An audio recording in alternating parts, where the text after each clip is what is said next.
আজ হবে শুক্তো রেসিপি। প্রথমে কড়া অনেকটা ইচ্ছেগুলো ভেজে নেব লাল করে।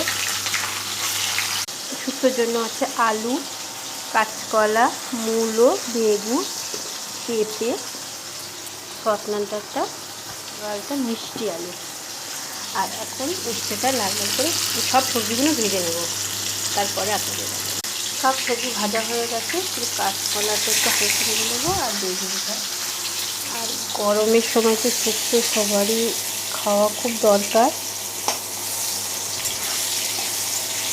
আর তোমরা সবাই গরমে শুক্তো খাবেন, বেশি বেশি করে। আর কার কার শুক্তো খেতে ভালো লাগে কমেন্ট করে অবশ্যই জানাবেন।